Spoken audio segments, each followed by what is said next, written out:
আসসালামু আলাইকুম বন্ধুরা। আজ চলে এলাম পয়মান্ত একটা ঘটনা নিয়ে। ভূত প্রেত এখানে গল্প নয়, ঘটনা শোনানো হয়। আমি তখন চট্টগ্রাম সিএমএইচে আমার শারীরিক অসুবিধার কারণে ভর্তি ছিলাম। আমার পাশের বেডে একটি প্রায় ২০-২৫ বছরের যুবতী মেয়ে ভর্তি ছিল, বিবাহিত, বাচ্চা হয়নি এখনও। তো পাশাপাশি বেডে যেহেতু শুয়েছিলাম, যার কারণে ওর সঙ্গে আমার অনেক আন্তরিক কথা হয় এবং বেশ গল্প একজন আরেকজনের আভ্যন্তরীণ অনেক কিছু আমরা শেয়ার করি। তো তার জীবনের একটা সত্যিকারের গল্প, তাদের জীবনের আমি আপনাদের সামনে আজকে তুলে ধরছি। আশা করি ভালো লাগবে। তার বাবা একজন গরিব কৃষক ছিলেন, খুব একটা অবস্থা ভালো ছিল না। তো তার বাবার যখন বিয়ে হয় তখন তার বাবার খুব ইচ্ছে ছিল যে তার মার একটা ছেলে সন্তান হোক, কারণ তার বাবার 4-5টা বোন ছিল, কোনো ভাই ছিল না। এবং তার বাবার বাবা মানে তার দাদাও মারা গিয়েছিলেন সে সময়। তো স্বাভাবিকভাবেই সেই লোকটির ইচ্ছে ছিল যে তার একটা ছেলে সন্তান হোক, কিন্তু তার পরবর্তীতে তার মেয়ে সন্তান হয়। তো মেয়ে সন্তান হওয়ার কারণে যেহেতু তিনি মন খারাপ করলে তার স্ত্রী মানে মেয়েটির মা তার স্বামীকে বেশ বোঝায় যে তুমি মন খারাপ করো না, কন্যা সন্তান সংসারে বরকত নিয়ে আসে, আল্লাহ পাকের নিয়ামত, আমরা আরও সন্তান নেব, অবশ্যই আল্লাহ আমাদেরকে ছেলে দিবেন।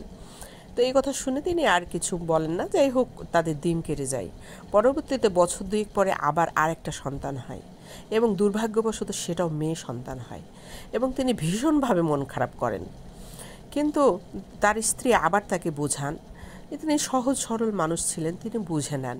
এই রকম করতে করতে তার যখন 4টা মেয়ে সন্তান হয় একটা ছেলের আশায়, তখন লোকটি নিদারুণ হতাশায় ভোগেন এবং তিনি একরকম সংসারে বৈরাগ্য ধারণ করেন। মানে সে সংসারে শুধু কাজ করেন, কৃষক, কিন্তু সংসারের কোনো সন্তানদের প্রতি সে কোনো দায়িত্ব পালন করেন না। একা তার স্ত্রী সমস্ত দায়িত্ব পালন করেন। এরপরে পঞ্চমবার যখন তার স্ত্রী আবার গর্ভবতী হয়, তখন তিনি বলেছিলেন এবার যদি ছেলে না হয় তবে তোমাকে আমি আর আমার সংসারে রাখবো না। এ কথা শুনে তার স্ত্রী ভীষণভাবে মন খারাপ করেছিল এবং সেই পঞ্চম সন্তানটাও তাদের মেয়ে সন্তান হয়।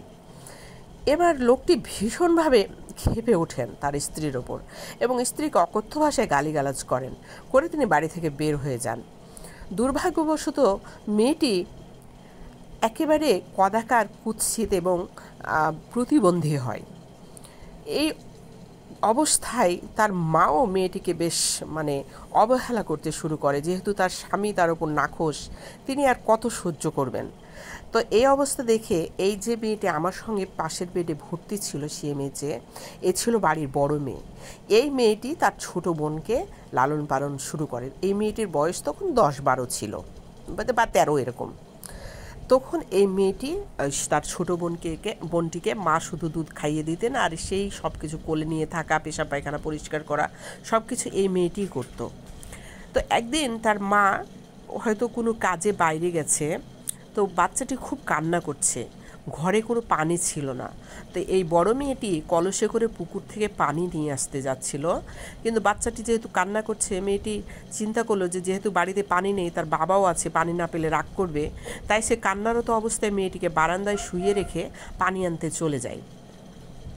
পানি নিয়ে সে যখন কলস ভরে পুকুর থেকে উঠে বাড়ির পানে রওনা দেয়, তখন দেখে তার বাবা কোলের মধ্যে করে তার কান্নারত বোনটিকে নিয়ে ছুটছে পুকুরের দিকে। তখন সে বলে, বাবা তুমি ওকে কোথায় নিয়ে যাচ্ছ?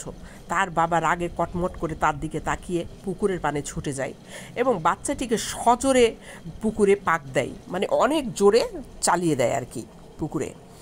তখন পুকুরে বাচ্চাটি অনেক দূরে ছিটকে পড়ে। তখন মেয়েটি কলসটা ফেলে দিয়ে ছুটতে ছুটতে যেয়ে তার ডুবন্ত প্রায় বোনটিকে উদ্ধার করে এবং সাঁতরে যে সে কিনারে বাচ্চাটাকে নিয়ে এসে তার বাবাকে বলে, ছি বাবা, তুমি তোমার নিজের সন্তানকে পুকুরে ডুবিয়ে মারতে চাইছো? সে শুধু কাঁদছে তাই বলে, আর মেয়ে হয়েছে তাই বলে? এ কথা বলে ছোট মেয়েটি কাঁদতে শুরু করে। তার বয়স কতই বা 12-13। যে কান্না করতে করতে সে তার বোনটিকে বাড়িতে নিয়ে আসে। তারপর তার মা আসে বাইরে থেকে এবং তার মার সামনে এই ঘটনা সে খুলে বলে তার বাবার কথা। তখন তার মাও ভীষণ দুঃখ পায়। পাওয়ার পরে বাচ্চাটিকে বুকে তুলে নেয় এবং আর অবহেলা করে না, স্বাভাবিকভাবেই বাচ্চাটিকে মানুষ করতে থাকে।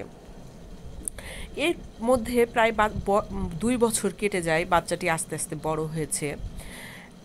হঠাৎ করেই তাদের সংসারে অভাব অভিযোগ যেন দূর হতে শুরু করেছে। আশ্চর্য রকমভাবে তারা লক্ষ্য করে তাদের যেখানে 2 বেলা খাবার দিতে তার বাবা হিমশিম খেত, সেখানে তারা বেশ পেট পুরে 3 বেলা খাচ্ছে। তারা মাছ মাংস হয়তো কুরবানিতে একবার চোখে দেখতে পেত, সেখানে প্রায় প্রতি মাসে তার বাবা মাংস মাছ কিনে নিয়ে আসছে। এরকম আস্তে আস্তে তাদের পরিবারে বেশ উন্নতি হতে থাকে এবং সেটা বছর আরও 2 বছর 2-এর মধ্যে বেশ চোখে পড়ার মতো। তাদের খড়ের বাড়িটি আস্তে আস্তে আধা পাকা বাড়িতে পরিণত হয়, মানে নিচটা পাকা, উপরে টিন দেওয়া। এবং এরপরে আস্তে আস্তে তার বাবার জমিতে ফসলও প্রচুর পরিমাণে হতে থাকে। এইরকমভাবে যখন ফসল তাদের বছর যেখানে যে ফসলটুকুতে যাদের বছর যেত না, 6 মাস যেত আধা পেটা খেয়ে, সেখানে তাদের বছরের ফসল খেয়েও আরও অনেক বেঁচে যায় এবং সেগুলো বিক্রি করে তার বাবার অনেক টাকা জমা হতে থাকে। এরকম করতে করতে তার বাবা এখন প্রতি বছর জমি কিনতে শুরু করে। কিনতে কিনতে একটা সময় সে গ্রামের, মানে বছর 6-7 পরে সে গ্রামের একজন বড় লোক মানুষে পরিণত হয় এবং গণ্যমান্য মানুষ হিসাবে সবাই তাকে বেশ মানে সুনাম করে, মানে সম্মান করে। এবং লোকটি একদিন খেতে বসে, তখন তার স্ত্রী তাকে বলে, তুমি কি দেখতে পাচ্ছ আমাদের সংসারের যে পরিবর্তন? আল্লাহ পাক আমাদেরকে কিভাবে বরকত দান করেছেন। তুমি যে কন্যা সন্তান নিয়ে এত দুঃখিত ছিলে, বেজার ছিলে, তোমার এই কন্যা সন্তানদের জন্য আল্লাহ পাক কী পরিমাণ রিজিকের ব্যবস্থা করেছেন আমাদের সংসারে। তখন তার স্বামী তার স্ত্রীর দিকে তাকায় এবং তার 2 চোখ বেয়ে পানির ফোঁটা ভাতের প্লেটে পড়তে থাকে। সে ততদিনে অনুতপ্ত হয় এবং বুঝতে পারে যে সে কত বড় ভুল করেছে জীবনে। এবং সেই দিন সে তার সেই প্রতিবন্ধী সন্তানটিকে কোলে তুলে নিয়ে বুকের সঙ্গে চেপে ধরে এবং ভীষণ জোরে কান্না করতে থাকে এবং আল্লাহর কাছে ক্ষমা চাইতে থাকে যে আমি বিরাট বড় ভুল করেছি, আল্লাহ পাকের দেওয়া এই নিয়ামতকে আমি অবহেলা করে। তারপর থেকে সে তার সন্তান 5টি কন্যা সন্তানকে ভীষণভাবে ভালোবাসে এবং আদর যত্নে মানুষ করতে থাকে। এবং বড় মেয়েটি যখন 20-22 বছরের হয়, সেই সময় মেয়েটির সেনাবাহিনীর ছেলের সঙ্গে বিয়ে হয়েছিল, যেহেতু সে আমার সঙ্গে সিএমএইচে ভর্তি ছিল। এবং তার পরের বোনগুলিও বেশ ভালো পড়ালেখা করছিল এবং তারা এখন এলাকাতে বেশ অবস্থা সম্পন্ন অবস্থায় জীবনযাপন করছিল। মেয়েটি যখন আমাকে এই ঘটনা বলছিল, তখন তার চোখের কোণ দিয়ে পানি টলমল করে, মানে ঝরঝর করে পানি ঝরে পড়ছিল এবং সে কাঁদছিল ফুপিয়ে ফুপিয়ে। আমি তাকে বললাম, বোন তুমি কেঁদো না, আল্লাহ পাক দেখো কত বড় নিয়ামত তোমাদেরকে দান করেছেন। তোমার সেই বোনটি এখন কেমন আছে, প্রতিবন্ধী বোনটি? সে বলল, আমার বোনটি ভালো আছে, কিন্তু সে প্রতিবন্ধী তো গ্রামের কেউ পছন্দ করে না, কিন্তু আমরা তো জানি সে আমাদের জীবনে কত বড় পয়মন্ত, তাই জন্যে গ্রামের কারোর সঙ্গে মিশতে দিই না, আমরা বাইরে কোথাও তাকে যেতে দিই না। আমি শ্বশুরবাড়ি চলে এসেছি, এখন তার দেখভাল আমার মা, আমার নিচের বোনটা করে। আর আমার বাবা এখন আমাদেরকে নিয়ে অনেক খুশি, আর আমাদের কোনো অভাব নেই জানেন। আমাদের এখন বাড়িতে গেলে চারিদিকে বাগান ঘেরা, পুকুরালা, পাকা বাড়ি। আমাদের এত ভালো লাগে, চারিদিকে জমি জিরে। নিজেদের সেই দুঃসময়ের কথাগুলো আর মনে পড়ে না। এখন আমার বোনটিকে দেখলে কলিজা শীতল হয়ে যায়।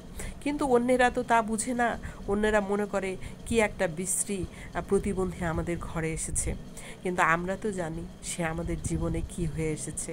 তো আজকে এই ঘটনাটা সেই মেয়েটির মুখ থেকে শুনেছিলাম আজ থেকে বেশ কয়েক বছর আগে, আজ আপনাদের সামনে উপস্থাপন করলাম। এই ঘটনাটা যদি ভালো লাগে, আমি এখানে এটাই হবে আমার সার্থকতা। ধন্যবাদ।